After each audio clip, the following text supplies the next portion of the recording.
Welcome, everyone. Thank you for being here this morning. We're very, very happy to have Dr. Brenda Schulerman here today. I have my patent team here with me today. My name is Bethany Seidella. I'm a member of the AEDY patent team, and we have Jess Keener-Haas, who is our state lead, and Kat Zimmerman and Chris Davis. So thank you to my patent team for being here today. And we are going to get started.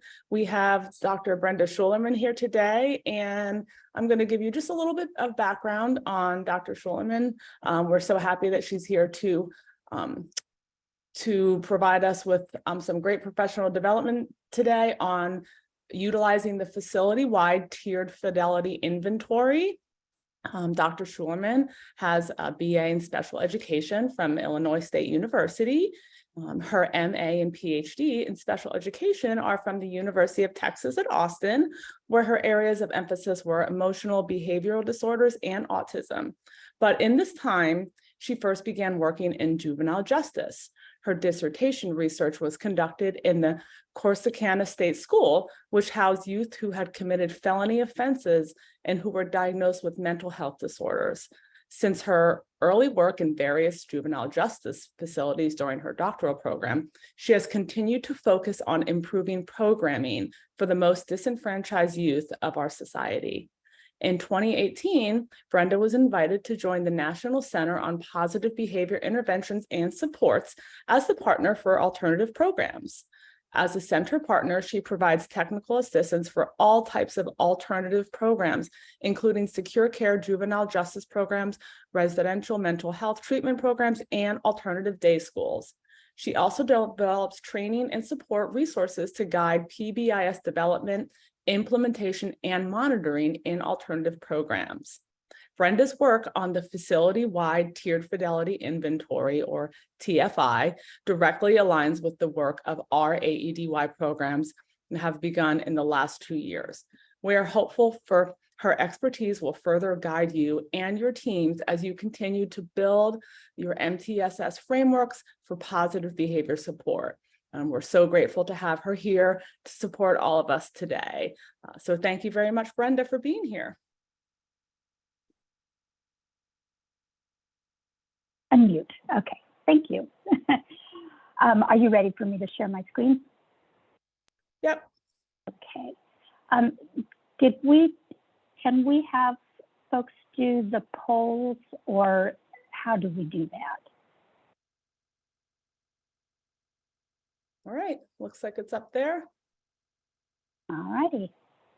So if everybody could take a minute and tell us a little bit about your experiences with PBIS in the schools where you work.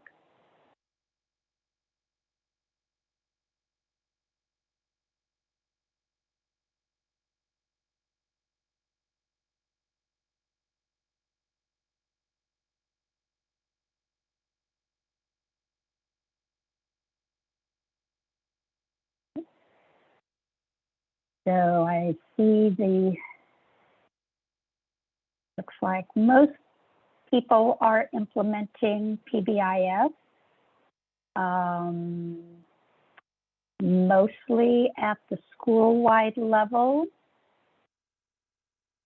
or some combination, actually. That's the most common response. Some people are using the facility-wide TFI. You have strategies in place to help ensure fidelity. Maybe not sure about fidelity. Okay.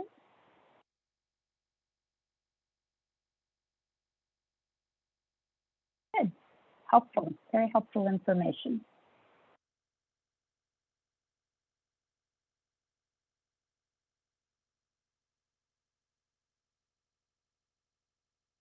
Okay, well, thank you for taking time to respond to those questions. I'm going to end the poll so we can get started. This helps give me a little idea of where you're coming from. I'll share these results. So you can see that the majority of folks on the call say that they're implementing PBIS in some combination of school-wide, classroom, and or individual applications. You folks are using the facility-wide tiered fidelity inventory, which we're going to talk about today.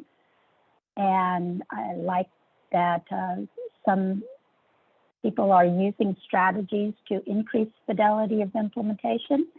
And really the idea that you're implementing PBIS, but you're not sure yet if it's being implemented with fidelity.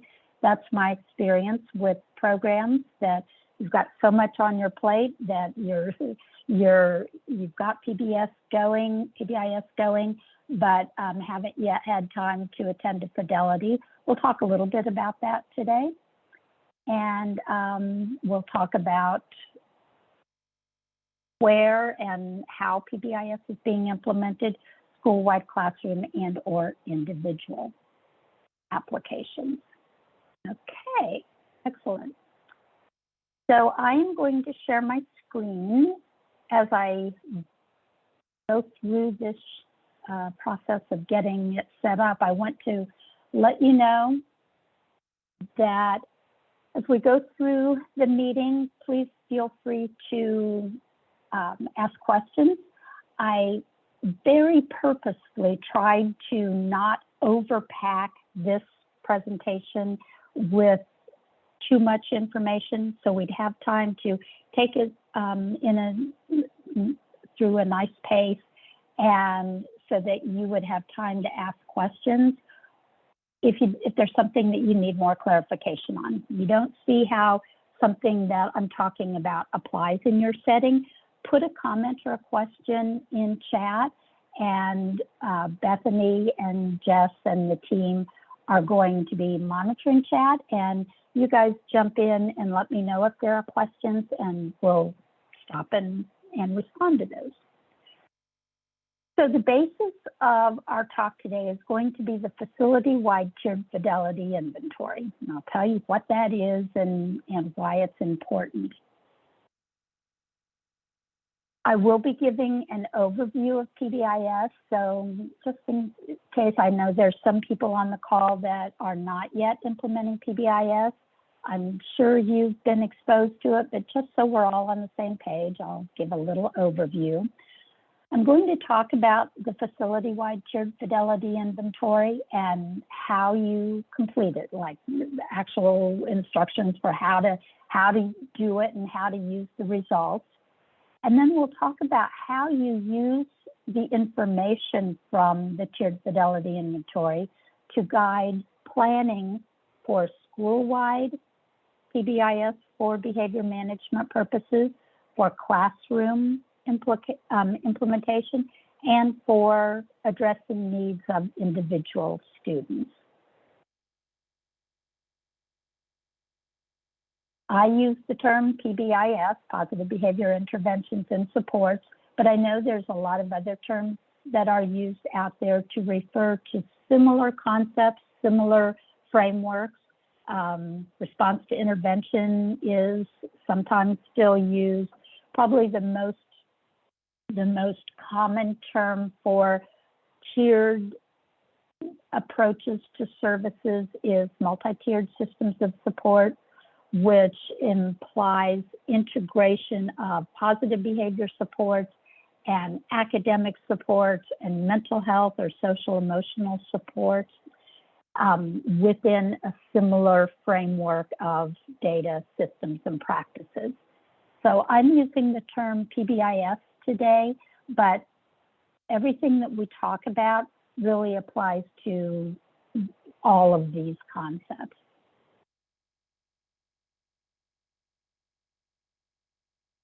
Before we really get into talking about the facility-wide tiered fidelity inventory, I want to just address a few misperceptions, I'll call them, or concerns maybe, about PBIS in alternative programs. If you've had any training in PBIS at all, you know that it's a tiered framework. We have practices that we do for all students, for some students and for a few students. Those practices that we use for a few students, we call Tier 3 practices. And what I hear from my colleagues in alternative programs is, but all of our students are Tier 3 students. And my response to that is, yes, perhaps that's true if you're comparing your population with the population of, say, a typical school setting. In that comparison, your students have greater needs. They have greater needs for behavior, for academic supports, for mental health supports, compared to the vast majority of kids who attend typical schools. But within any alternative program, and I have some informal data to document that this is applicable, this applies across alternative programs. Within alternative programs, we still see the same distribution of student needs across Tier 1, Tier 2, and Tier 3. So even though your students have significant needs, I would encourage you to think in terms of that 3 tiers of support approach for your students within your alternative program.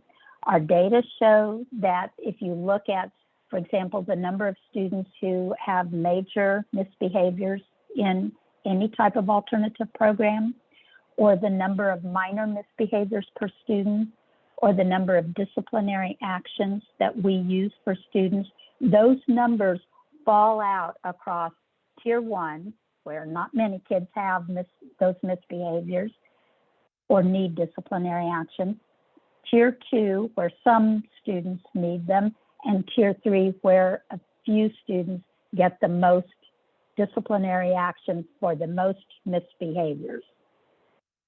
So think about applying all 3 tiers of support, even though it feels like you're working in a Tier 3 type setting.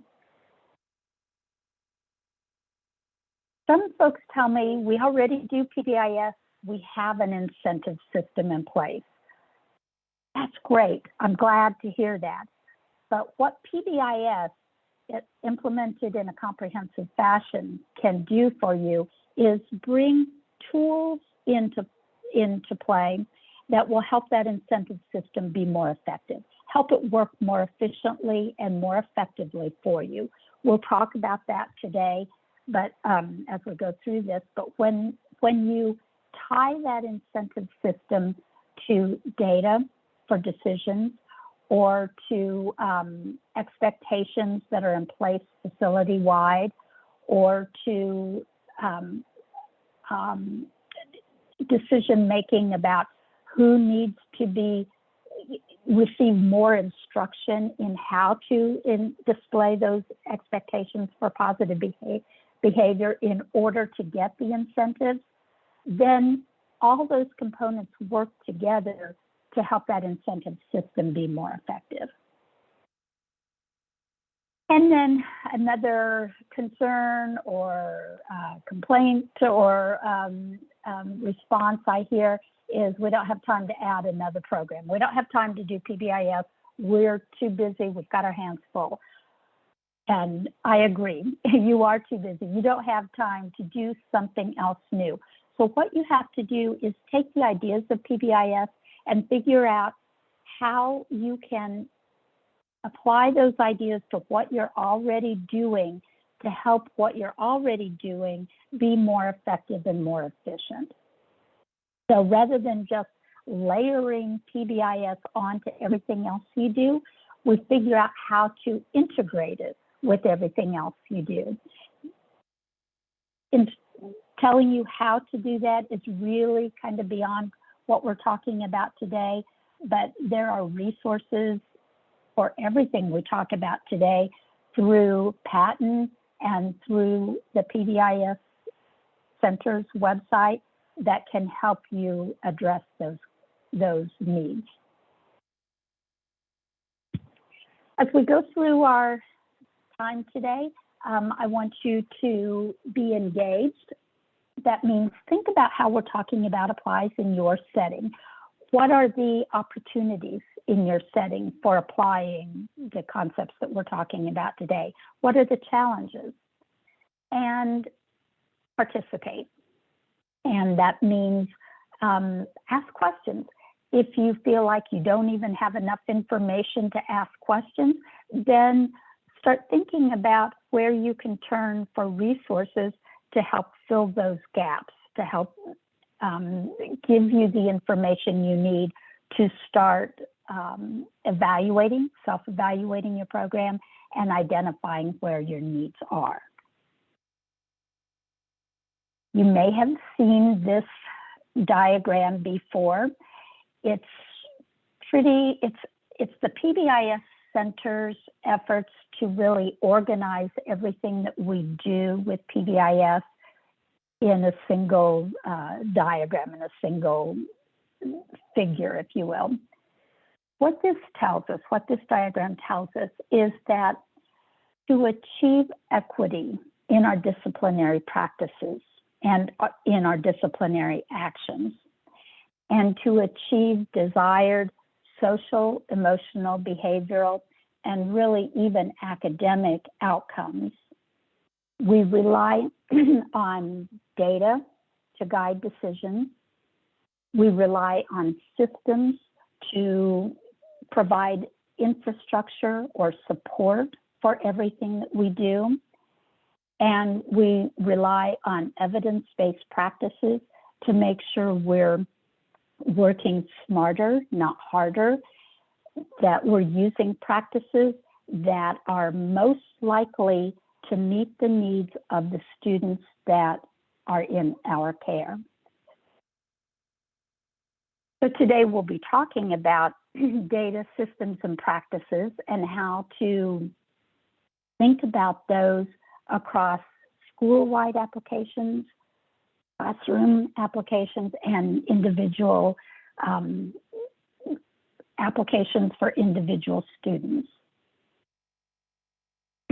So this is another figure that's probably familiar to you. Earlier I was talking about PBIS is a concept in which the things that we do to help youth are organized around tiers of support, of increasingly more intensive supports. Tier 1 supports are what we do for all the youth, all the students in our school. Tier 1 supports are the practices that everyone in the school, all the adults in the school, use in their interactions with students. We know from lots of evidence in typical school settings and emerging evidence in alternative school settings that if we implement Tier 1 practices with fidelity, that means as they are designed and with consistency, then that will meet the needs of the majority of the students in our school. That means the majority of students will be successful. They'll come to school, they'll attend class, they'll do the work in class, they will behave appropriately, they'll follow the rules, and they won't need disciplinary responses for misbehavior, or they'll be successful in your school setting. So most of the students, but not probably all of the students. Some students still need more. Some students still need more attention or more feedback or more teaching or more reminders or more assistance. So for those students, then we have Tier 2 supports. Tier 2 supports are a little more intensive teaching, more feedback, perhaps more intensive or more frequent reinforcement for positive behavior.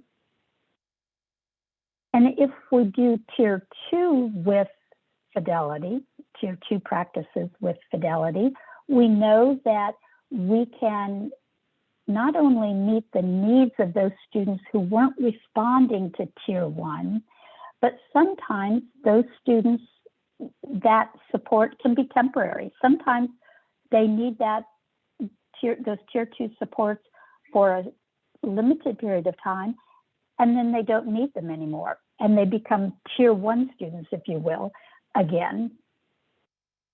So Tier 2 supports will meet the needs of most of the students who didn't respond to Tier 1 supports, but you will probably still have a few students who need the most intensive, the most individualized, the most data-based or based interventions based on specialized assessments in order to be successful. Those are where students at Tier 3 fall. The idea of focusing on Tier 1 and Tier 2, even in alternative programs such as yours, is because the extent to which we can implement Tier 1 and Tier 2 means we have more resources available for those students who most need the most individualized intensive supports. If we have to provide individualized intensive supports for every student, it becomes a challenge with the limited resources that we have: time, personnel, tools. This arrow implies that students, as I said earlier, students can move back and forth between tiers. Students who are on Tier 3 even, sometimes reach a point where those Tier 3 supports are no longer needed. Sometimes students who receive Tier 2 supports, you find through your data that they no longer need those Tier 2 supports. They can be successful with Tier 1 only. So this is a flexible paradigm, and students can move through the levels as far as needed and return to earlier tiers of support as needed. It's also an additive paradigm, which means if students are receiving Tier 2 or Tier 3 supports, they should also still be exposed and receiving Tier 1 supports. If students are receiving Tier 3 supports, they should still be conceivably getting Tier 2 supports. So it's not a Tier 1 or Tier 2 or Tier 3, it's really an additive concept. We know that PBIS can produce positive outcomes in alternative programs. It can result in increased youth engagement, youth participation in programming, in academic programming, in treatment programming, in social, emotional, behavioral programming. It can lead to reductions in youth misbehavior, major misbehaviors and minor misbehaviors. It can also lead to improvements in staff perceptions of self-efficacy. And what that means is staff perceptions of their own power or effectiveness in their interactions with youth. It can lead to reductions in disciplinary actions of all types. Students and staff report liking PBIS. They like the climate of the school when PBIS is implemented with Fidelity. And especially when transition is a focus of one of the areas of focus of PBIS, PBIS can also improve transition back to homeschool environments. So there are a lot of positive reasons to use PBIS at the school-wide classroom and individual level, Tier 1, Tier 2, and Tier 3 supports in your program. Overall, it just makes life easier and more pleasant and more effective for everyone in the school, for administrators, teachers, and students. We're going to focus mostly on Tier 1 today. The core features, the essential components of Tier 1 are listed here. We're going to talk about how these really look and how we can integrate these core features at the classroom, individual, and school-wide level using the tiered fidelity inventory as a guide. We'll talk about the items, the core features that have arrows next to them. We're, for time's sake, are not talking about all of them, but the same ideas apply, that what you do at the school-wide level can be adapted for classroom and individual student purposes. Okay, so the facility-wide tiered fidelity inventory is an instrument that is designed to help you monitor fidelity of implementation of tiers 1, 2, and 3. It provides descriptions of the core features or the essential components of Tier 1, Tier 2, and Tier 3, and gives you a pretty good idea of how they should be implemented if we say they're implemented with fidelity. It can also be used, in addition to being a tool to assess fidelity, it can also be used to help guide planning. So it can be used even before you start PBIS. You can refer to the tiered fidelity inventory to help you figure out what steps should be in your action plan. The tiered fidelity inventory is based off of an instrument that is used in typical school settings called the school-wide tiered fidelity inventory.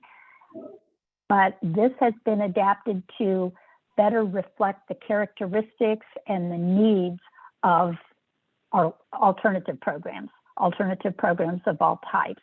This particular instrument perhaps leans a little more towards residential programs, but it is very easy to use it in day programs such as yours. And we'll talk a little bit about that as we go through. So where do you get the tiered fidelity inventory, or the TFI as I call it? This is the website of the PBIS National Technical Assistance Center, pbis.org. If you haven't been there yet, I encourage you to go because go explore.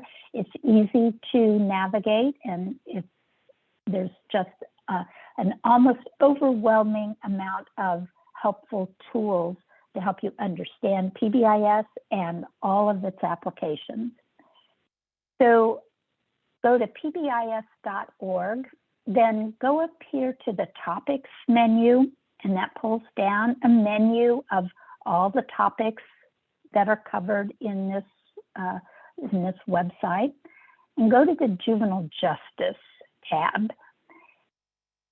We really need to change that to alternative programs. Even though it says Juvenile Justice, there are tools and information there for all types of alternative programs.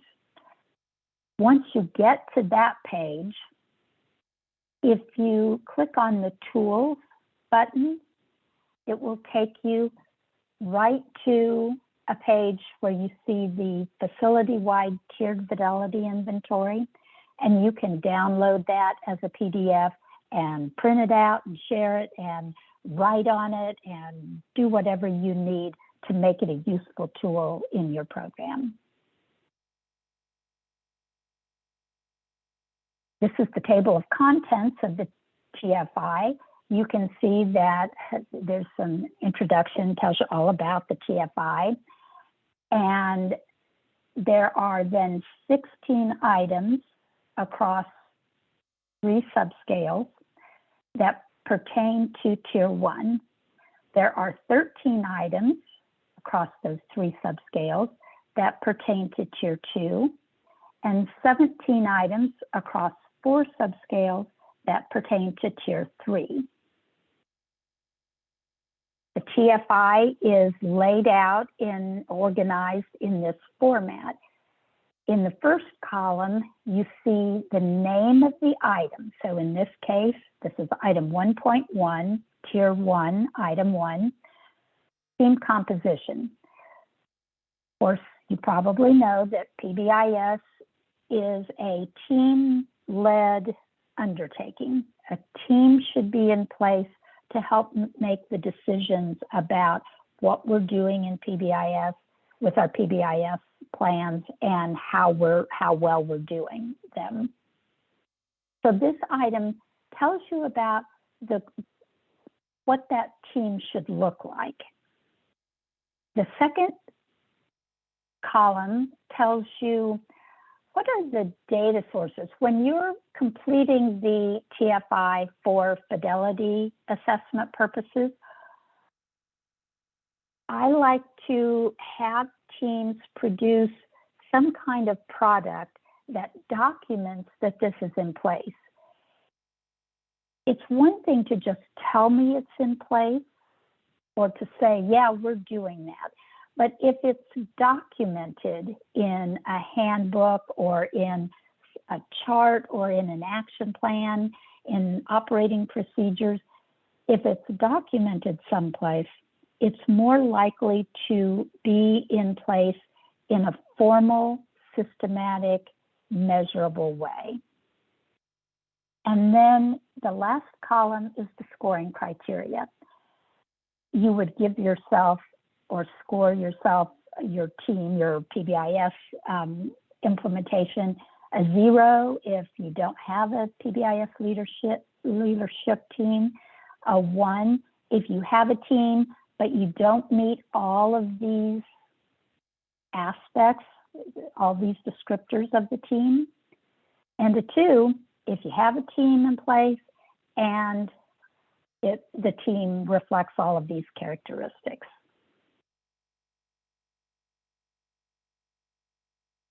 When the first time you conduct a TFI, like first time doing anything, it takes a little bit longer. I would plan for maybe about an hour the first time, but after that, it really goes quite quickly. So 30 minutes or less in subsequent administrations is probably a reasonable expectation. If possible, I like to include external coaches. So if you have someone from outside your program who's helping you plan and design your PBIS systems, data, and practices, I would like to include those people in helping you do your assessment. Just because it's always good to have another set of eyes from outside the program looking at the criteria and evaluating implementation in that way. And by the way, I want to be very clear that this is an informal evaluation. It's not for any type of accountability. It's solely for purposes of helping you implement PBIS in the best possible way, in the way that is going to be most effective for your program. Before you actually sit down and start reading each item and assessing, giving yourself a score for each item, you'll need to conduct what's called a walkthrough, and I'll show you that in just a second. I like for the external coach to do that if you have an external coach, but it's not critical. It's just interesting to see how people respond a little differently to external coaches versus someone from the school. But it's not critical that an external coach does that step. You can administer the TFI as often as needed. I recommend you really should do it at least once a year. Many of the programs that I work with do it twice a year. And when you're just getting started, sometimes teams do it even more often, quarterly or every other month, because they're implementing components of PBIS throughout the year, and they're developing them as they go, and they want to monitor and keep track of how well they're implementing each of those components as they go. When you're actually then ready to score, you've done the walkthrough and you're ready now to start scoring the TFI, you read each item and the criteria, look at the documentation that you have to support the item, and then give yourself a score. You do that for all the items, add up your totals, and that is your score. We strive for a 70%, either by subscale or by, by tier 1 or tier 2 section or tier 3 or overall.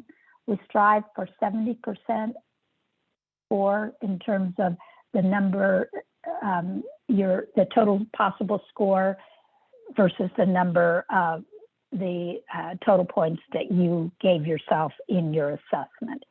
So 70% or higher is generally considered implementing with Fidelity. The higher that percentage, the better. Okay, I said it's important to do the walkthrough before you start the actual scoring. A walkthrough, these are the walkthrough tools. There's gives you a place to write down your facility-wide expectations. If your PBIS systems have a name, like the Bobcat Pride system or whatever, you write that here. The walkthrough activity includes questions for staff and students. These are the questions for staff. You just walk through the school with this form in hand. You randomly choose adults who interact with youth, and you don't need to even put their name. You just put some designation like vocational teacher or custodian or bus monitor or administrator. And you ask each person, tell me what the Bobcat Pride expectations are in our school, or tell me what the big 5 are in our school, or whatever you name your PBIS expectations. If they can name all of them, then you circle yes. You circle yes. If they can only name some of them, you circle no. And I generally write down how many they can name. The second question is, have you given youth any, whatever the name of your reward system is, any Bobcat Bucks or Panther Points or Cowboy Cash or whatever you call your incentive system in the last 2 months? That's a very generous time frame. Yes or no? And then the last question is, have you been recognized or acknowledged for implementing PBIS in the last 2 months? Because it's important for your PBIS systems to include a mechanism for recognizing staff for implementing PBIS correctly. That's a big step towards implementing with Fidelity. Then you figure what percentage of people could name all the expectations, what percentage of people have given rewards in the last 2 months, and what percentage of people have been recognized for implementing PBIS. And then you do the same thing with students. Ask what are our top 5 expectations or our Bobcat Pride expectations, and have you received a Panther Point in the last 2 months, or a Bobcat Pride ticket or a Panther Paw ticket in the last 2 months? And then same thing, you score what percentage can name all of the rules and have received recognition for positive behavior. Then that information is an example of a completed walkthrough for staff. That information, notice in this example, 80% of the staff were able to name all of the 5 rules in this school. 80% reported that they had given some incentive to youth in the last 2 months, but only 50% said they had been recognized for correct implementation of PBIS. So we're going to use this in scoring some of the TFI items, but as an aside, and I'll show you that in a minute, but as an aside, this information right here becomes important for action planning for the PBIS team. If I'm on the PBIS team and I see this, one of the first things that comes to mind is we need to do a better job, be more consistent and more frequent in our recognition of staff who are implementing PBIS correctly. So in the PBIS, you're going to use in the TFI, you're going to use those percentages to score certain items, such as item 1.1, team composition. Or actually, let me jump down to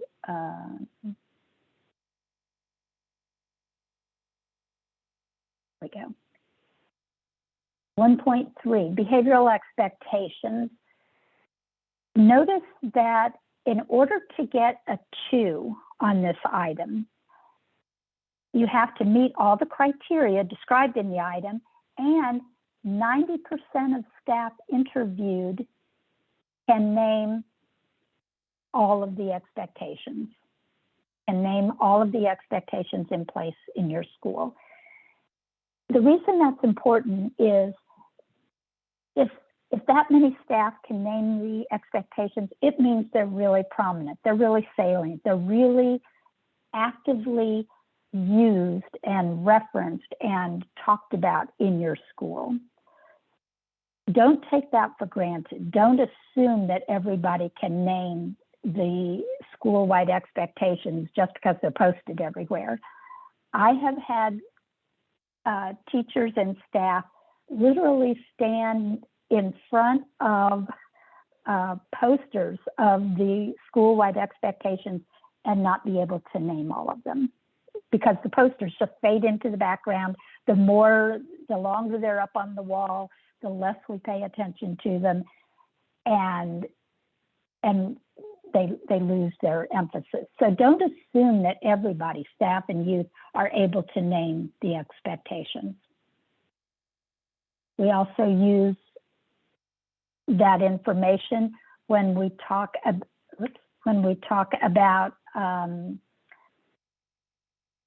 I'm sorry, I put the wrong page in here, but we use that walkthrough information when we're scoring items on the TFI that pertain to acknowledgement systems. So do the walkthrough, figure out what percentage of staff and youth can name the expectations, can name, report they've been recognized for positive behavior, and what percentage of staff have been recognized for implementing PBIS. Then you'll use that as part of your scoring criteria for the TFI. Okay, so now we're ready to shift, now that you know how to use the TFI to figure out what you need to do for PBIS and how to evaluate how well you're doing with each of those core features. Let's think about how that information can guide planning for behavior management at the school-wide classroom and individual student level of focus. So let's start with establishing expectations for positive behavior. That's one of the core features of Tier 1 and applies across tiers. We've already seen this item from the TFI that tells us how, or actually, no, yes, we did look at that earlier, that tells us how to develop your facility-wide behavior expectations. These are the criteria for scoring. The item says you have 5 or fewer positively stated overarching facility-wide expectations that are defined for all areas and activities throughout your school, and that those expectations are posted and communicated to all youth. But here's an example. Usually we organize those facility-wide or school-wide expectations, which are listed across the top of the screen here. And we define them for all of the areas and activities in our school.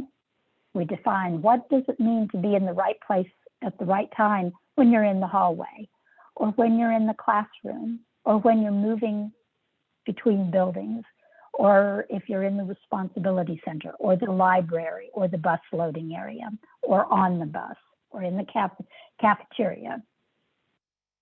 This becomes what we call a teaching matrix, or an expectations matrix, or a rules matrix. And this is really the behavioral curriculum that we need to teach all students.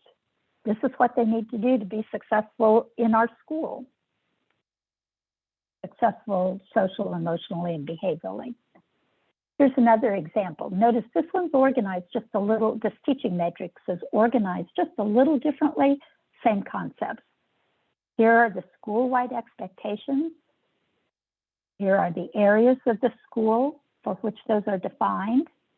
And these are what these expectations look like in every area. Notice they're all stated positively, short, to the point descriptions of what you do to be courteous, be responsible, be respectful, be positive, and be safe in all of these areas. That idea, earlier I said, if you have an incentive system in place, that's good, but it's not quite enough. These expectations are really the core of everything else we do for behavior management purposes.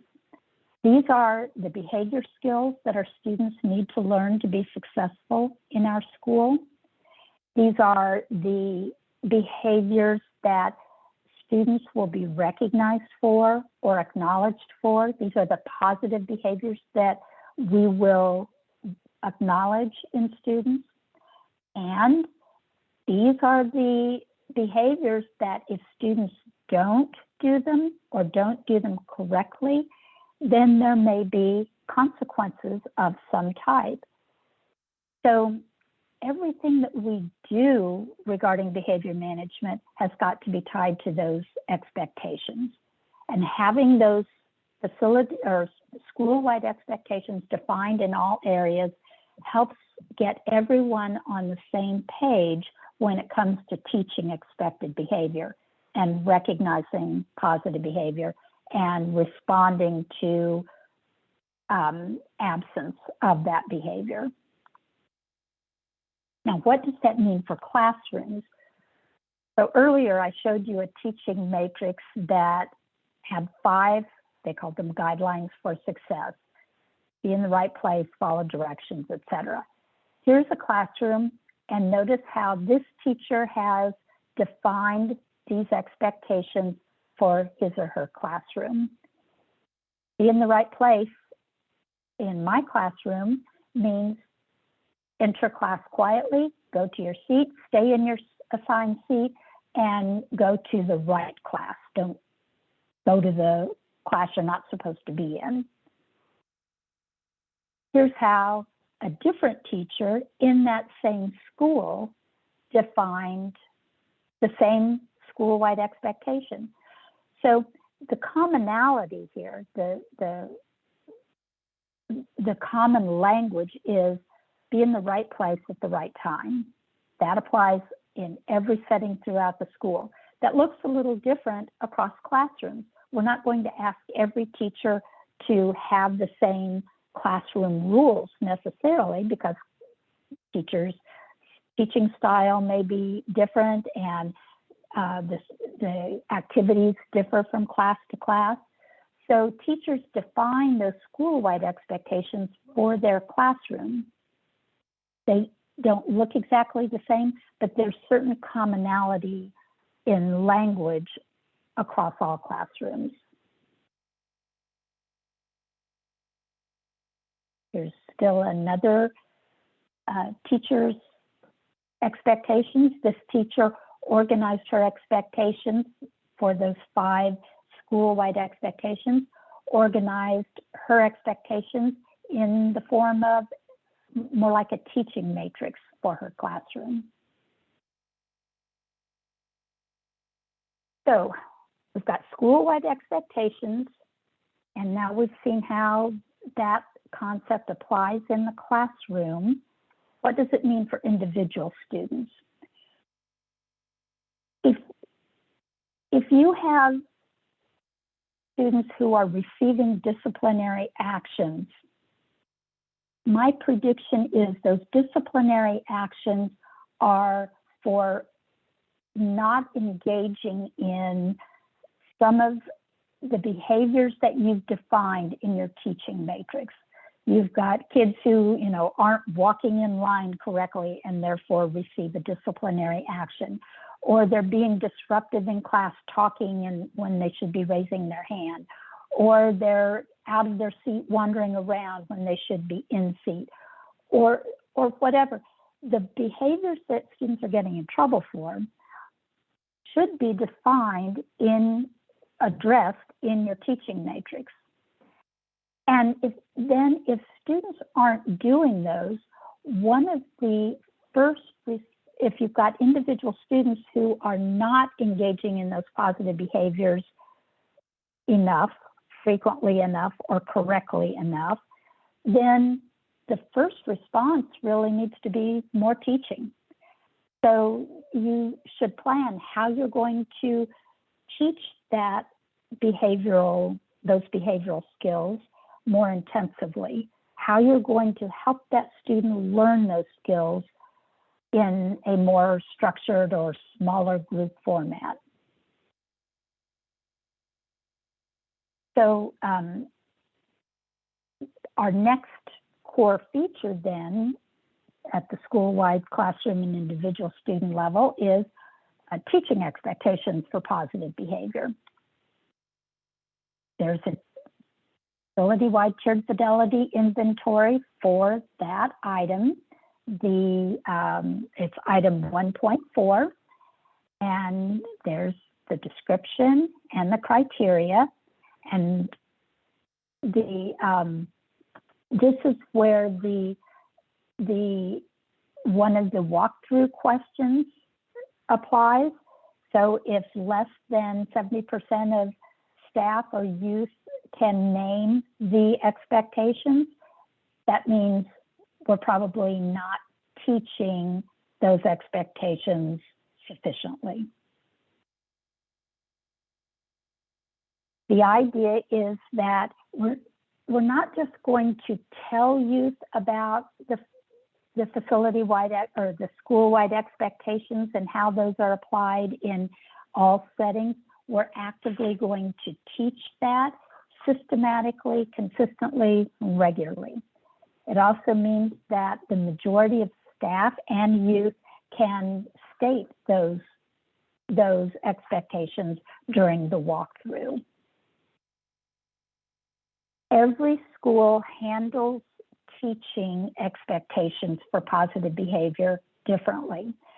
Sometimes the PBIS teams develop really structured lesson plans to help teachers and staff, to help guide those teaching activities for teachers and staff to use with youth. Sometimes it's done a little more informally. This was from a residential, these cards were from a residential juvenile justice program where the residential staff used these cards to help prompt teaching interactions with youth in different settings where they took youth throughout the day.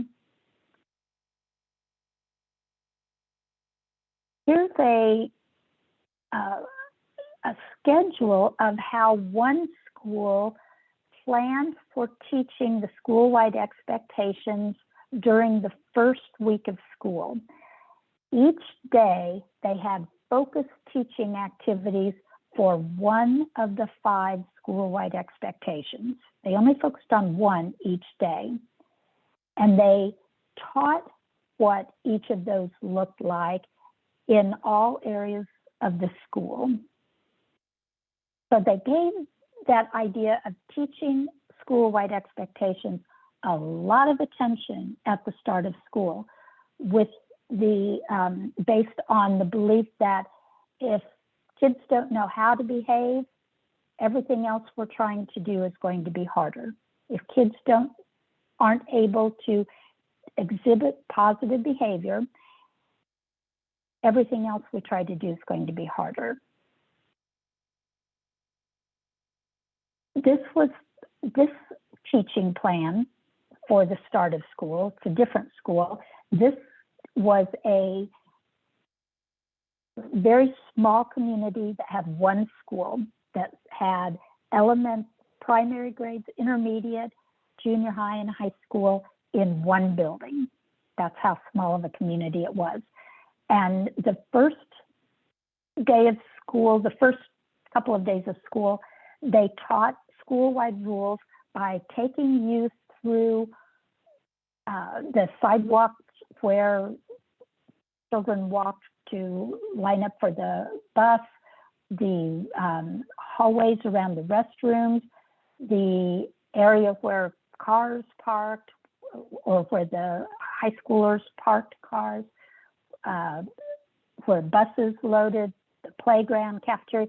They took kids in groups through all of those areas, and they assigned teachers. It was sort of like moving through stations, and they assigned teachers to teach the school-wide expectations for that area for each group of students who come through. So that was their focus on the first day of school, is we're going to teach you how to show positive behavior in all of these areas. And that's really all we're going to do. It's that important. It's so important for you to display positive behavior that we're spending an entire day teaching you our expectations for that in the settings where we expect you to behave. They had a whole schedule. My point here is look at the time and attention and the planning that goes in, that these schools have put into teaching. They're not leaving it to chance that children will learn these expectations through osmosis. They're actively ensuring that every student is exposed to systematic teaching and models of those positive behaviors. There are some of the lesson plans, an example of the lesson plan that they provided for the teachers in those stations throughout the school. Again, nothing left to chance. And they even built into their school calendar plans for reteaching as needed, and note here it says as indicated by referrals. So they were using data to indicate when they need to spend some time reteaching positive behavior, expectations for positive behavior. Teaching looks different in every setting. This is from a residential program for children with mental health needs. And the children went to their local school, but here's how the residential program addressed teaching and when and where they addressed teaching. Again, even though it wasn't a school setting, they don't leave teaching, and they don't leave it to chance that children will learn the positive behaviors that they need to exhibit to be successful. So what does this idea of teaching mean for classrooms and individual students? So in classrooms, as a PBIS team, you should plan, how do you want teaching to occur in the classrooms? How often should teachers teach expectations for positive behavior in their classrooms?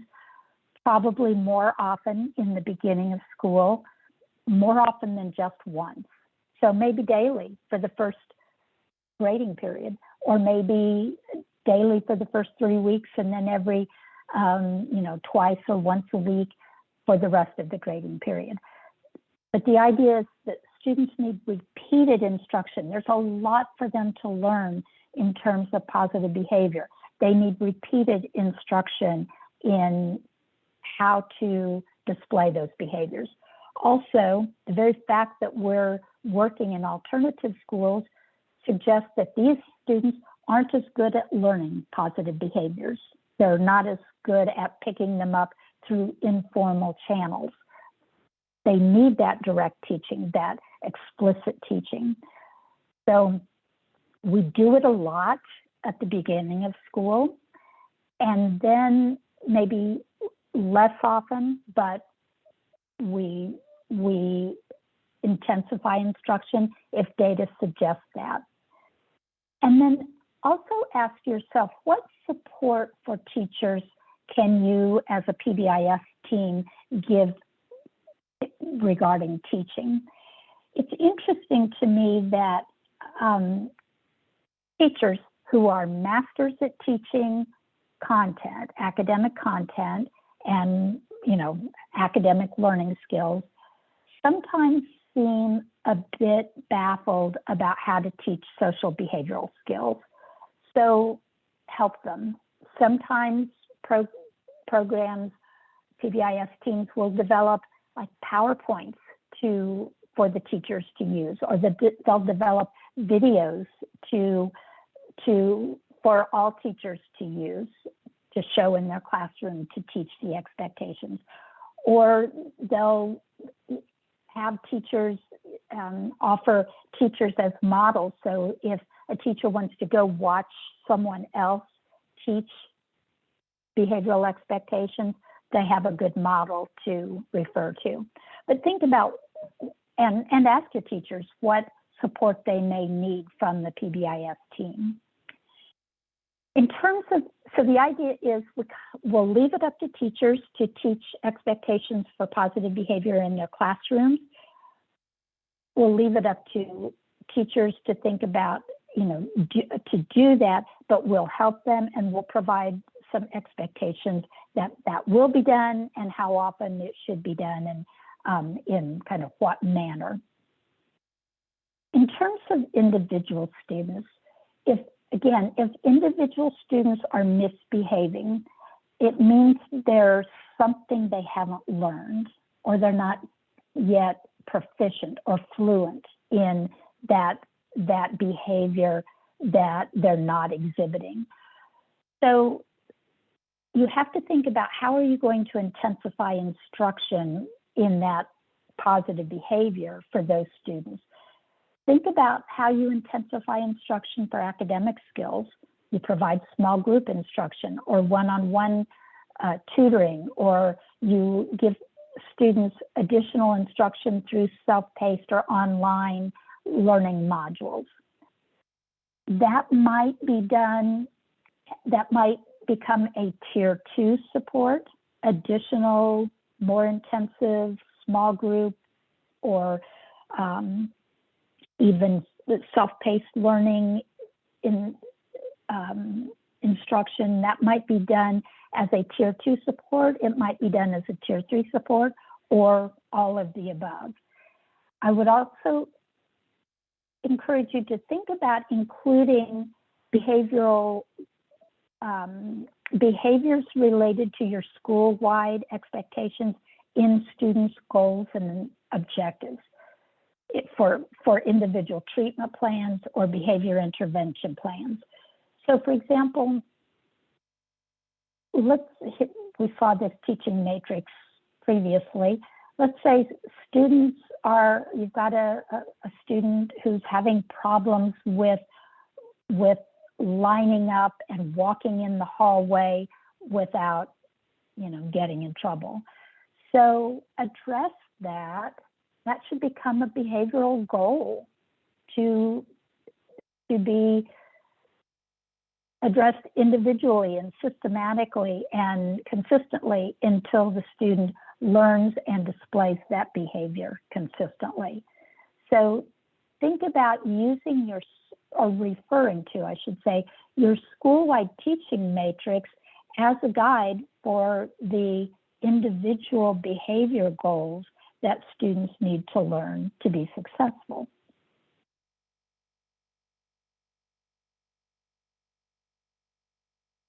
So the next, we've talked about establishing expectations for positive behavior at the school-wide, classroom, and individual areas of focus. We've talked about teaching those school-wide, classroom, and individual expectations. We talked about, now we're going to talk about acknowledging positive behaviors. These are all components of Tier 1, but really apply across tiers. So item 1.8 in the TFI defines what we mean by youth feedback and acknowledgement. This is the item that really describes how to, or what an incentive system related to the school-wide expectations should look like in your school. So the idea is that in addition to communicating expectations for positive behavior, and in addition to teaching students how to engage in those behaviors, we're also going to recognize students and give them feedback about that positive behavior. So I'm going to show you some ways that alternative programs have done this. This is not an in-depth explanation. There's a lot of details that I don't have time to get into, but it will give you a general idea of how to tie your expectations, your school-wide expectations, to your incentive system. Okay, so this was a system that is an adaptation of William Jensen's Principles 200 Club. If you are not familiar with the Principles 200 Club, let me know and I can send some materials to the patent team, or they may have materials. It's a really simple and evidence-based practice for acknowledging students for following school-wide rules at the individual level. You can, individual students get acknowledgement, but it's also a group incentive system. It's basically like behavior bingo, if you will. That's kind of the format tied to school-wide expectations. So in this was a state level, in fact, this program was used in all of the Texas state level juvenile justice programs for many, many years. I haven't been in those programs since the pandemic began, so I'm not sure if they're still using it, but they have used this program for as many years as I've worked with them, which is since 2010. So you start with a chart, and usually you name it something that's relevant to your school. And the chart traditionally has 200 spaces. It can have as many spaces on it, however, as you choose. Then throughout the day or throughout the week, well, all teachers are given a certain number of tickets, tokens, that look something like this. And they're instructed, teachers and staff are given these tickets or tokens, and they're instructed to give these out from time to time as they observe students displaying behaviors that reflect the school-wide expectations. When a teacher or a staff member gives a student, in this case, a Lone Star ticket, they write the date on it. The teacher writes the date, who the ticket is given. The ticket's given to Brenda Schurman. Why? So what school-wide expectation was the student observed following, and who gave the ticket? The student then, either at when they get the ticket or at some designated time, takes the ticket to a designated place, a school office or a school, some designated place in the school, or somebody in the school goes around and collects these tickets from students at some point. But you make it work in whatever way you need to, given your school structure and needs and restrictions. Maybe teachers collect these and turn them in to someone at the school level. The idea is that the student actually sees this recognition for positive behavior. There's a verbal interaction between the person giving the student the ticket and the student, so the student understands that they're being recognized for this particular positive behavior. So these are then collected, and at some point, ideally the original way is that the student takes it to the school office. They pull a number from 1 to 200 out of a hat, and then they put their ticket on the 200 club chart. When the entire 200 club chart is filled, then everybody on that chart earns some type of incentive. Now, this was a large program. This Lone Star 200 Club was a large facility, so 200 spaces made sense for them. It might make more sense for your program to have 50 spaces on the chart, or 25, or 100. So make the chart size commensurate with how many students are in your school.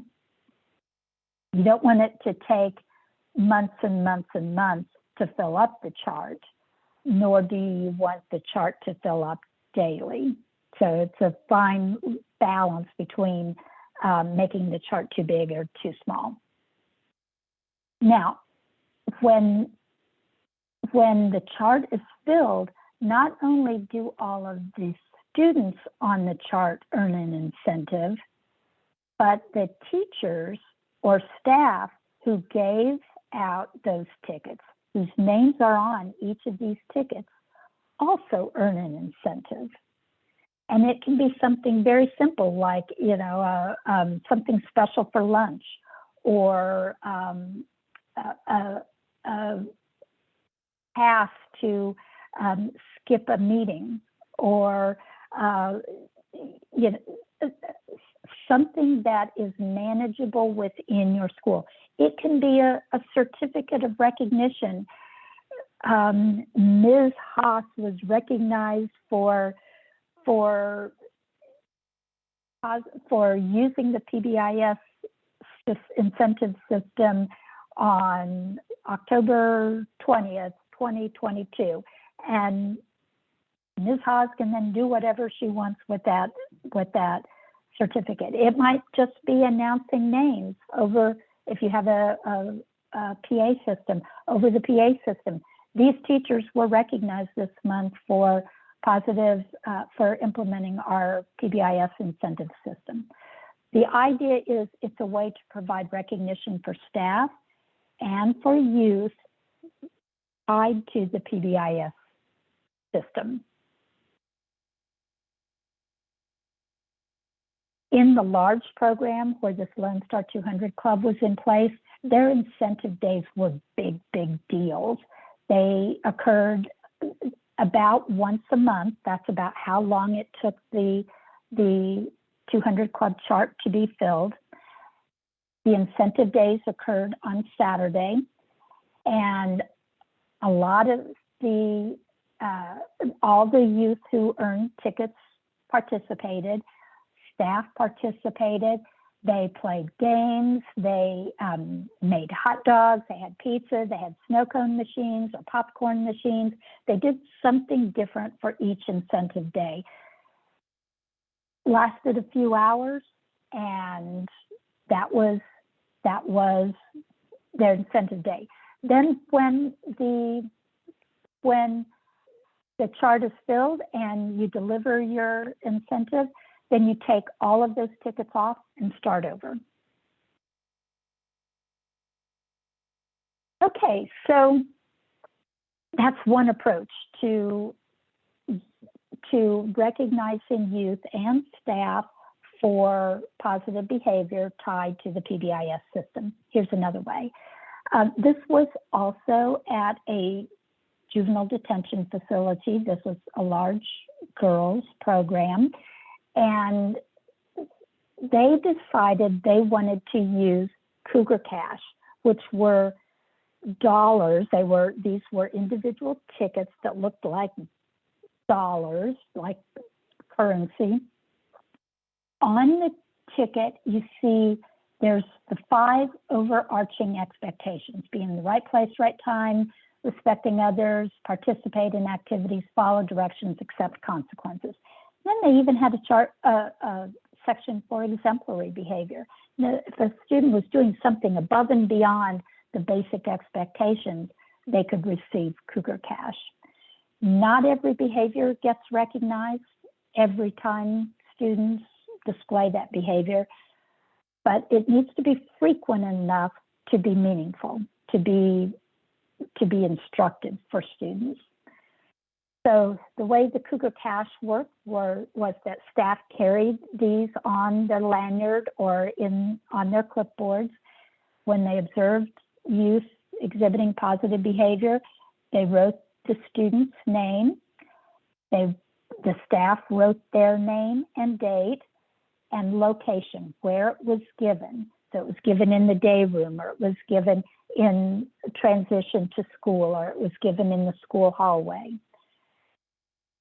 And because this was a juvenile detention facility, these tangible tickets were considered contraband.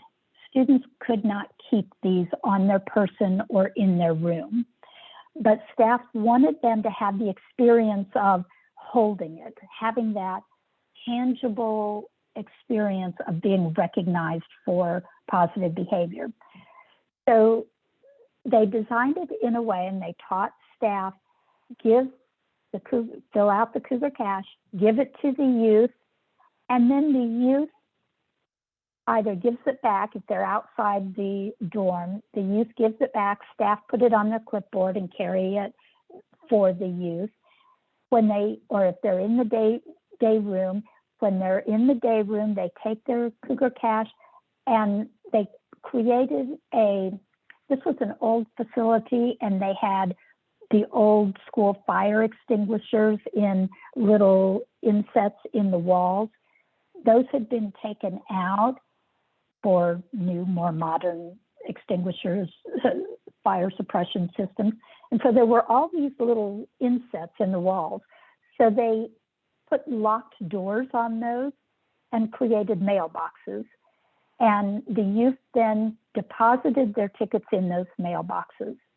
The overnight staff counted the Cougar Cash and kept an account for each student of how much Cougar Cash each student had earned.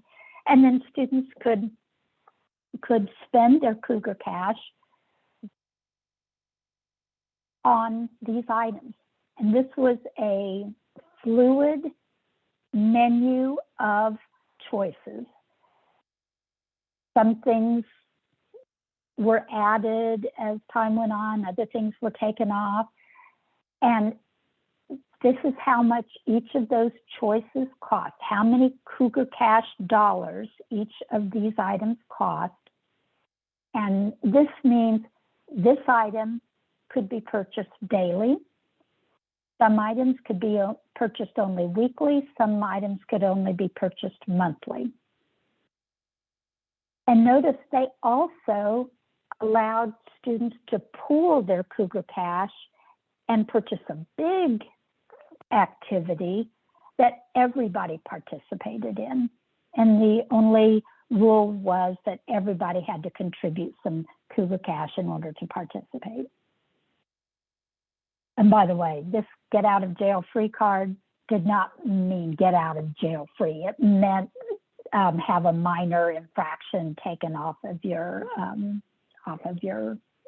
monthly record. So this system was wildly successful. The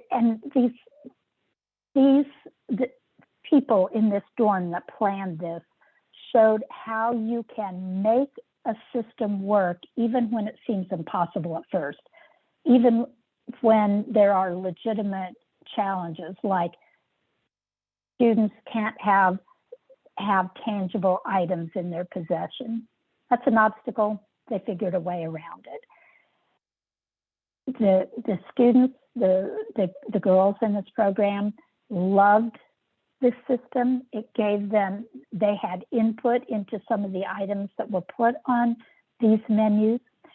And the interesting thing is then this really, it was so successful that this became, was adopted in other parts of the facility, including some of the classrooms, where teachers created similar menus and used Cougar Cash in their classrooms.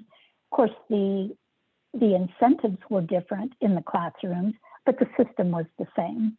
So there was good continuity across the program.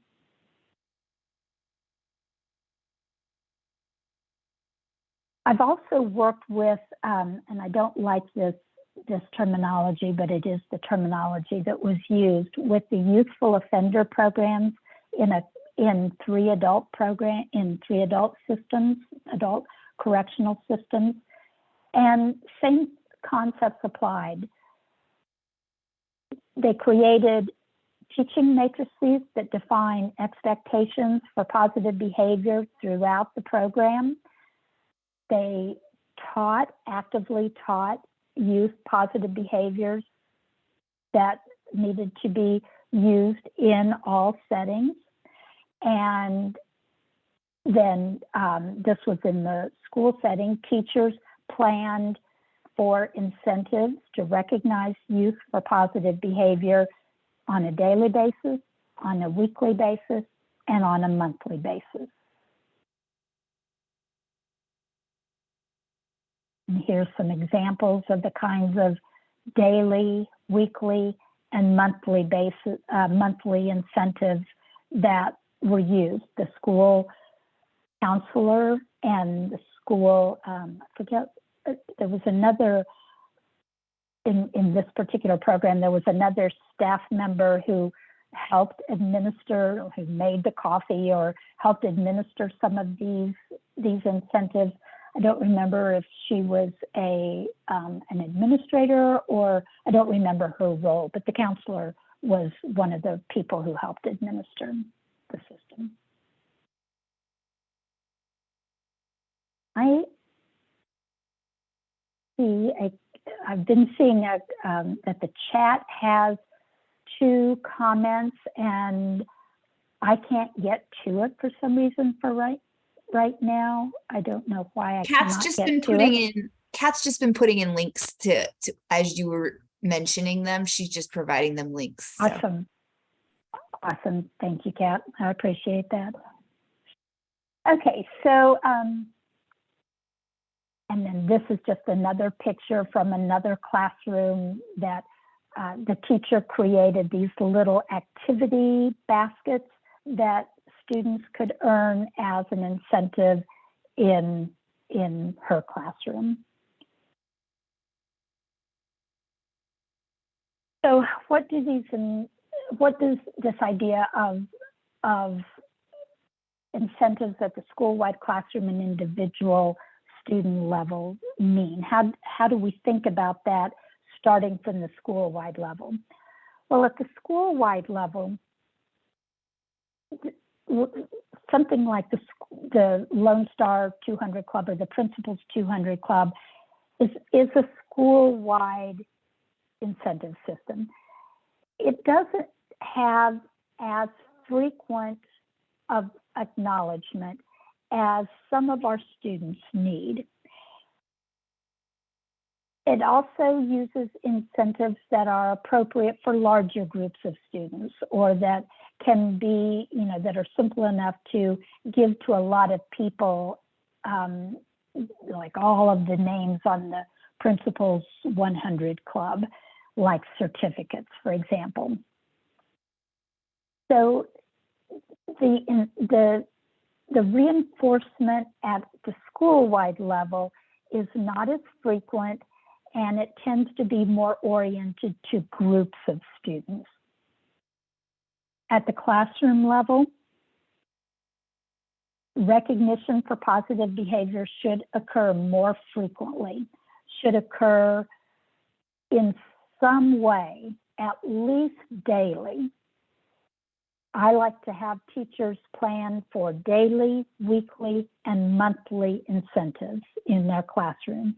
Daily incentives are small, don't take much time to deliver, like certificates, for example, for positive behavior, or being able to do a special job or a special activity, like the activity baskets that the one teacher used that I showed you.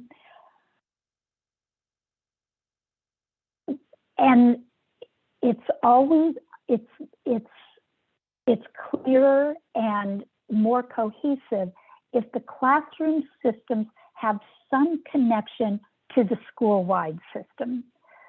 So, for example, in the facility that was using Cougar Cash, the Cougar Cash actually started on a dorm and then was generalized, was applied in classrooms.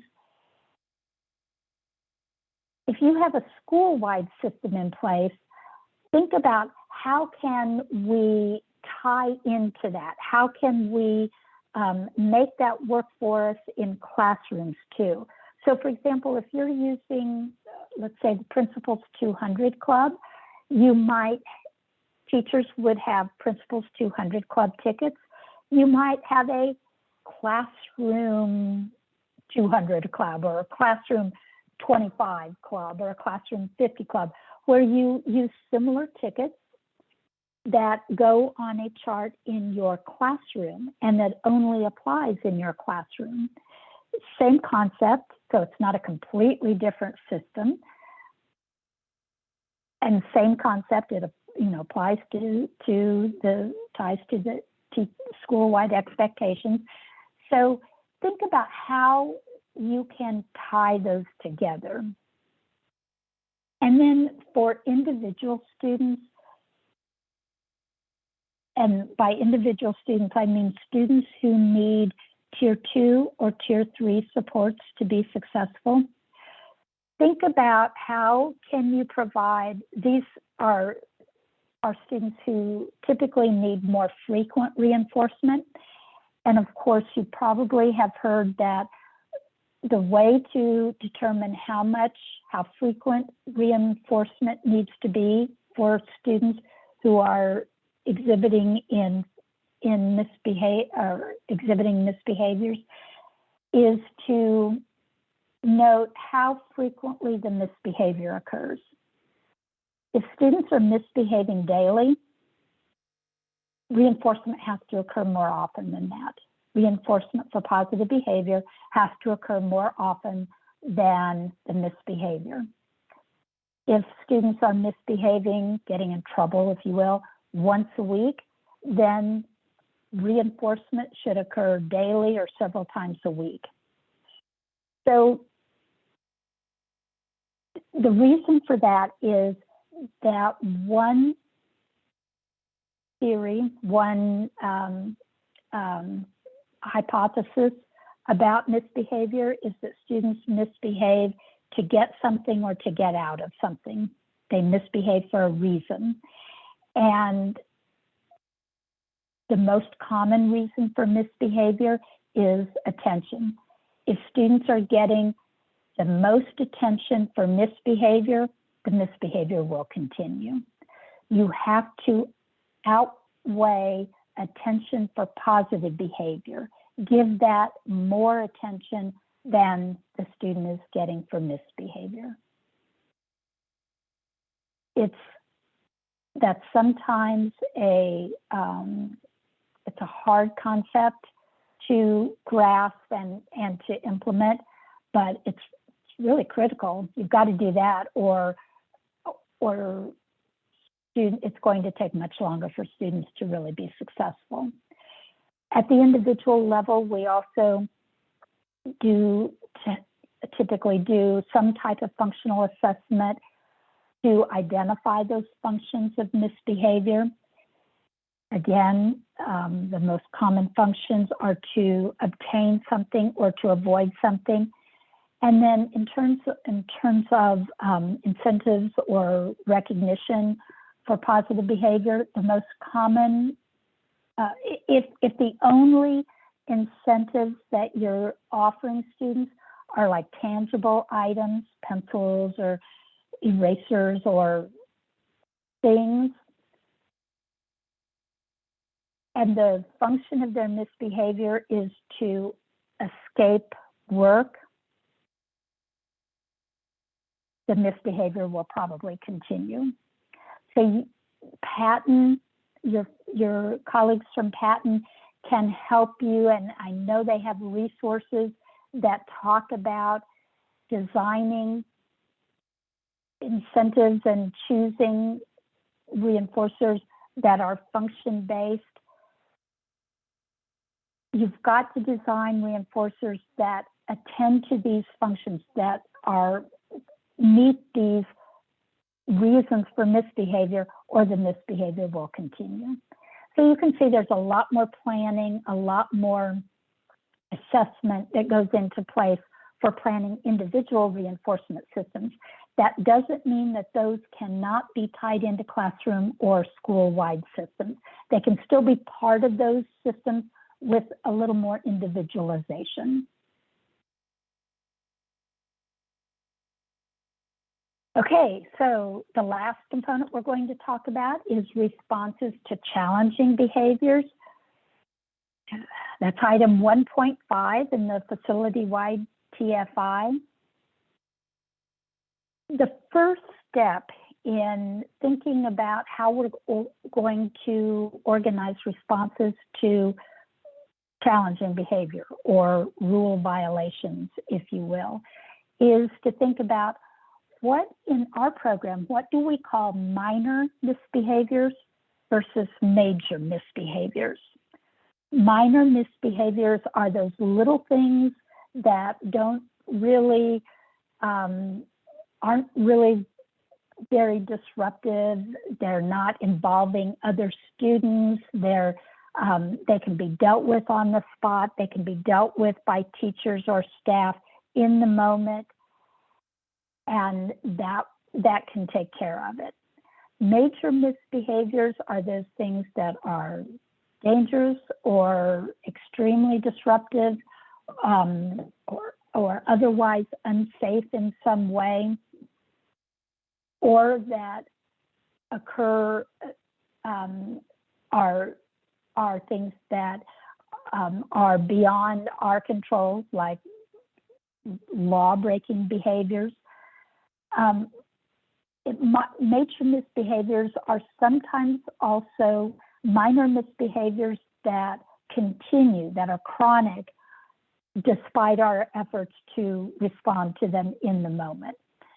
So the first thing that in thinking about responses to misbehavior, the first thing that the PBIS team needs to do is start getting input from everyone in the school about what are we going to call minor misbehaviors that are managed by all staff on the spot versus major misbehaviors that are sent somewhere else. They're sent to another person, or other people come help us manage those major misbehaviors.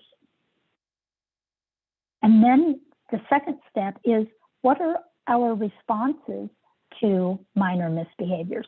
What responses do we want staff to use when children are not exhibiting expected positive behavior? Responses for major misbehaviors are usually defined in policy or your school handbook. So that's usually predetermined. If it's not predetermined, then the PBIS team needs to decide what are the responses for major misbehaviors. For the minor misbehavior responses, think about, from a PBIS perspective, responses should be to remind the student of expected behavior. These are learners. They are still learning, even if they're in big kind of grown-up bodies.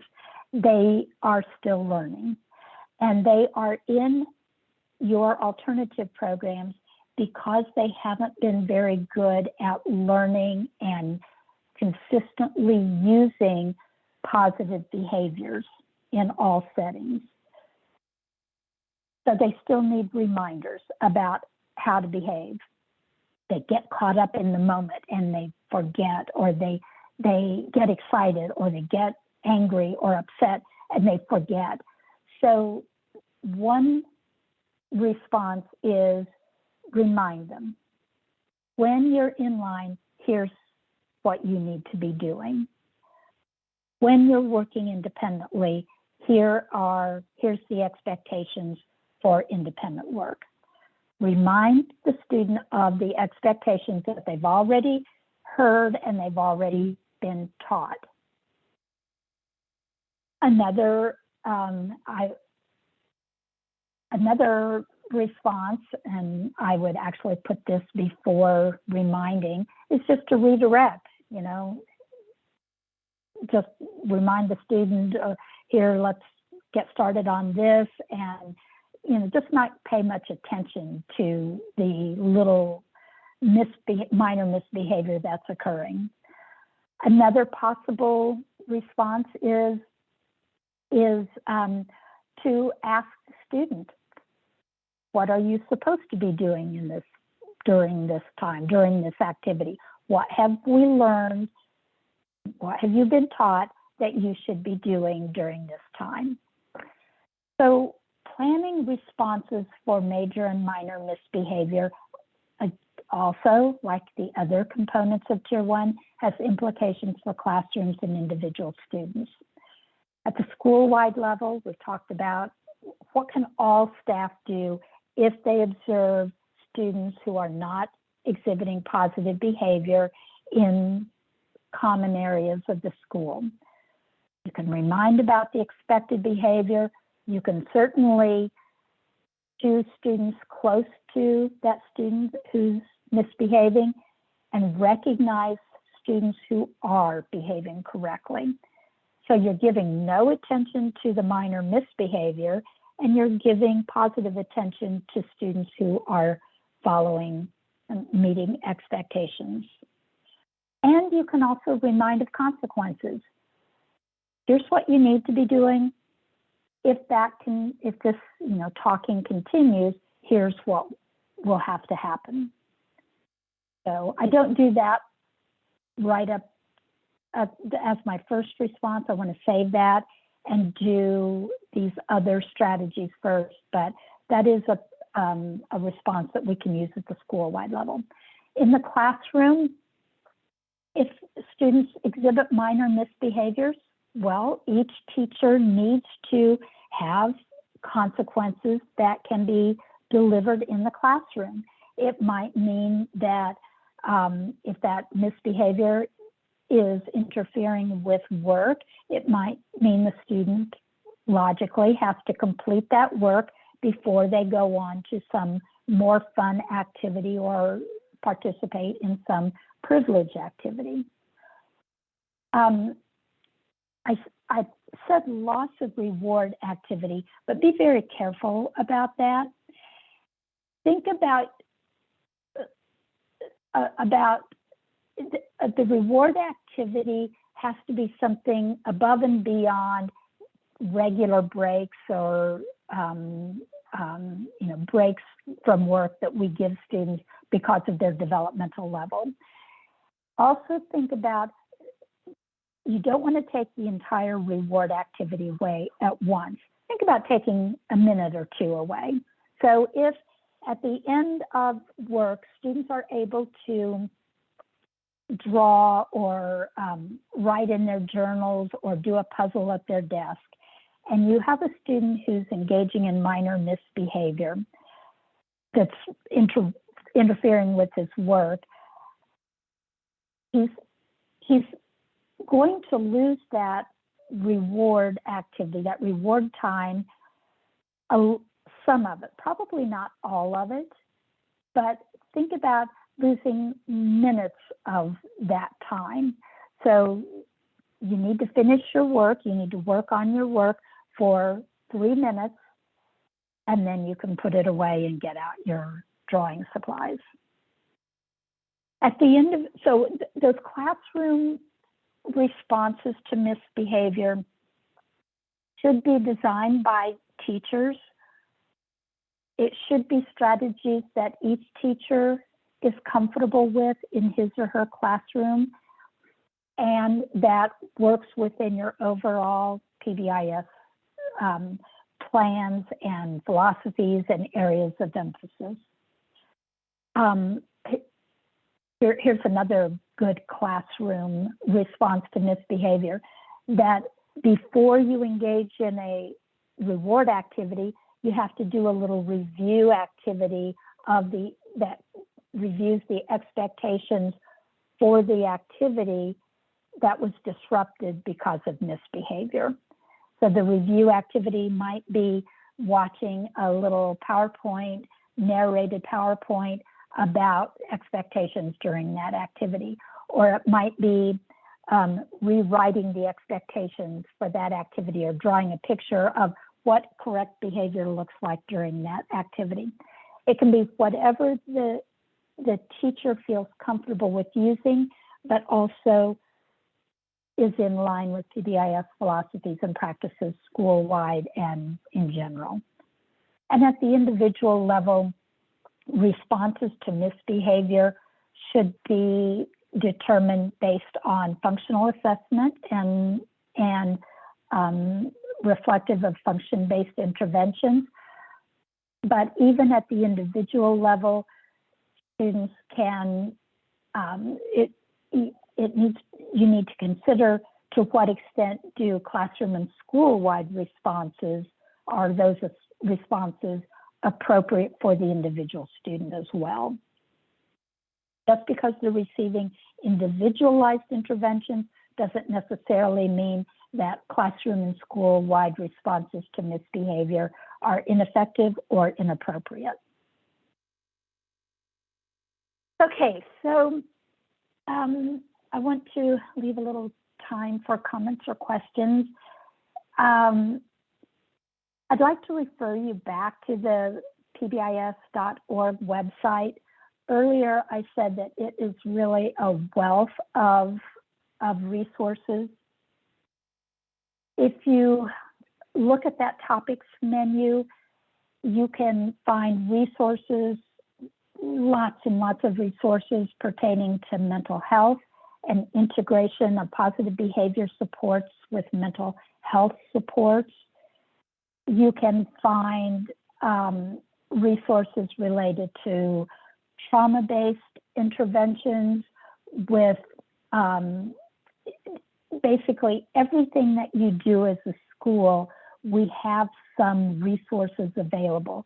There are videos, there are assessments, there are publications. Everything is free of charge. Another place I'd like for you to look that I think is particularly helpful is the conference tab. Takes you to, I don't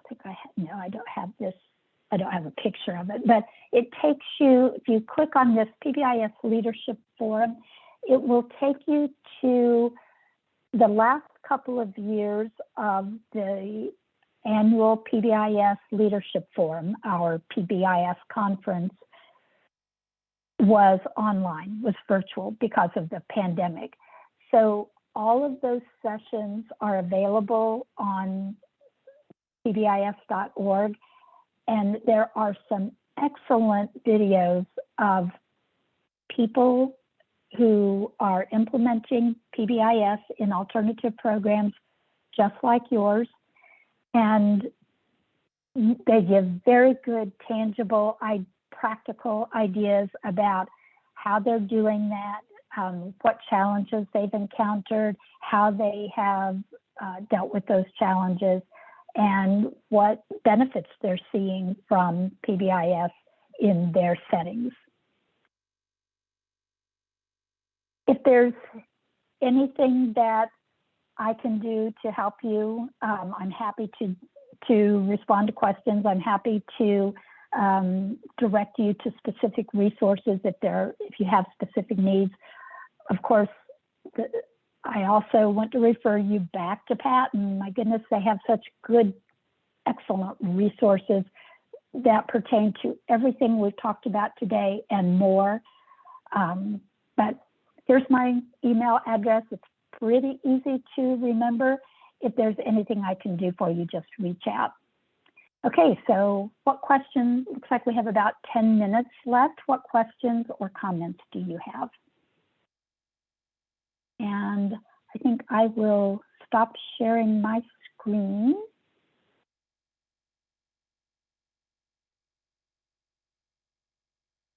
And then we can, okay.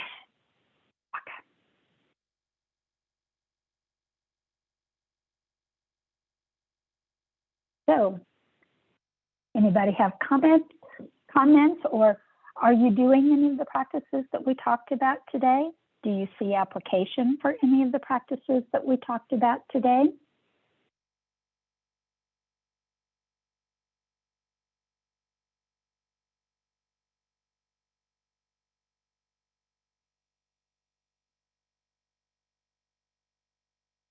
What resources do you need to help you implement the practices that we've talked about? I would refer you as a good, if you haven't begun implementing PBIS at any level of support or at the classroom, school-wide or individual level of services, I would refer you to the facility-wide TFI.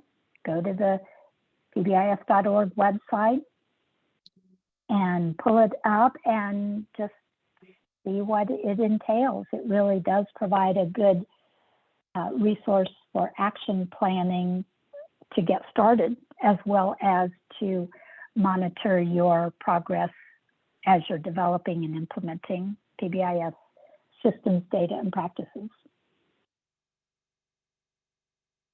Well, I and Mike, because I'm a big mouth, always like to talk these things. This was excellent. I loved it. It was a good overview. We're really deep into PBIS, but I always learned something interesting and different. And the thing you said was, before you give the reward, or whatever, have the student review what they've learned and insights that they've learned, and then give it to them. It was interesting because there was a development right as I'm going on this. I'm a behavior specialist. I'm not an administrator or counselor or anything, but one of the teachers had a kid brought a vape pen to school. Now we're an AEDY program. We deal with pretty severe cases sometimes. This kid brought a vape to school, and so there was a little oppositional stuff going on between the teacher and the student. So I said, well, why does the student vape? And the kid just was seeking comfort, basically, in a strange situation. So we replaced it with a Reese cup. So that did it. That's all it took was a Reese cup. So we have a drawer full of Reese cups for this kid till, just to reinforce this stuff. That's all it took. So, Sometimes we, I think if I had to identify the biggest mistake we as educators make, it's over responding to misbehavior. That sometimes we forget that these big kids are still children, they're still developing, they're still learning, they're still making mistakes, they're still forgetting, and they need to be reminded over and over and over. And sometimes, as you say, they're doing things for understandable reasons. And they're using misbehavior because they don't have a better way. They don't know of a better way to meet that need in the case that you're talking about, or to communicate, or to get attention, or to get out of things that are hard for them, or they're not very good at.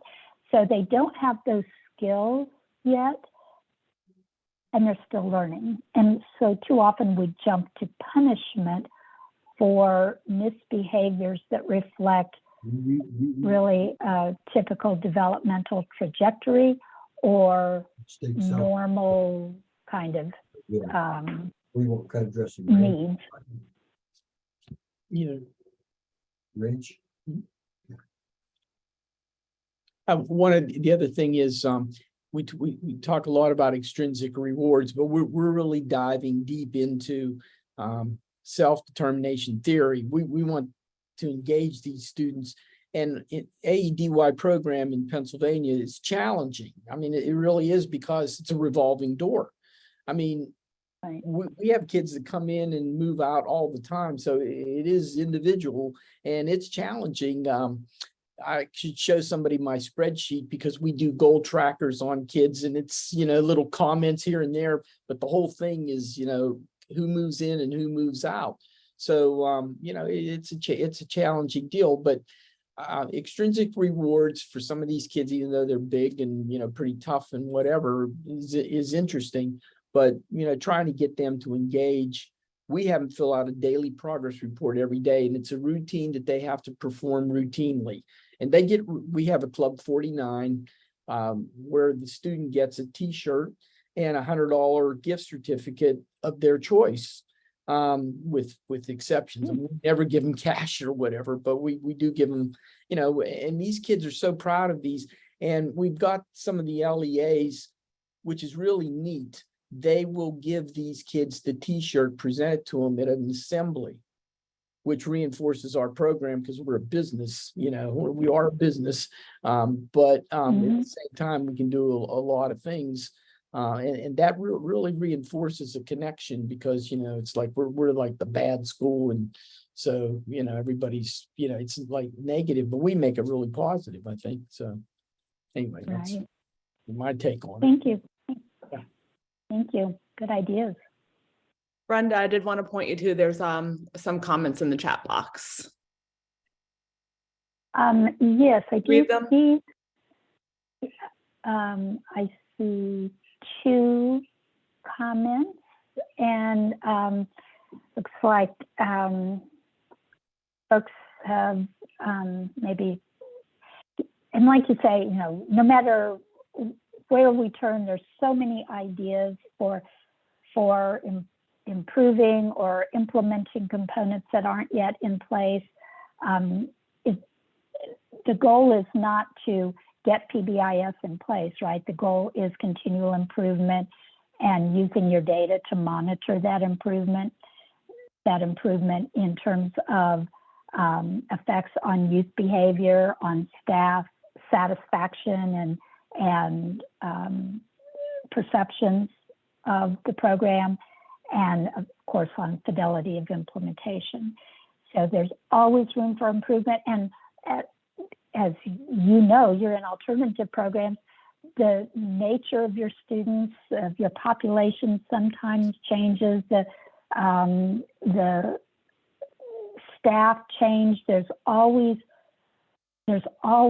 changes, and so PBIS is flexible and dynamic to meet those changes and to be responsive to those changes.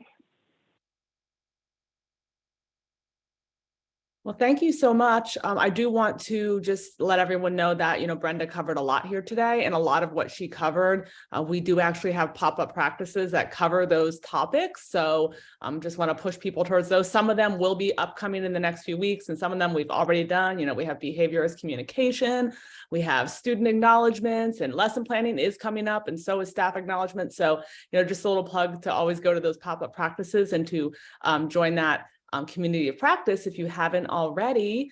And Kat, I know, put the link in for the survey. So thank you so much for your time today. Our team will stay on, but I know you're probably all wanting to go to lunch, and this will be recorded and will be up in the next week or so. So thank you so much, Brenda. We appreciate your expertise as always, and look forward to continued collaboration. Thank you, Bethany. I enjoyed it as always. And I wish you all the best, and let me know if there's anything that I can help you with as you continue to implement and improve your PBIS systems.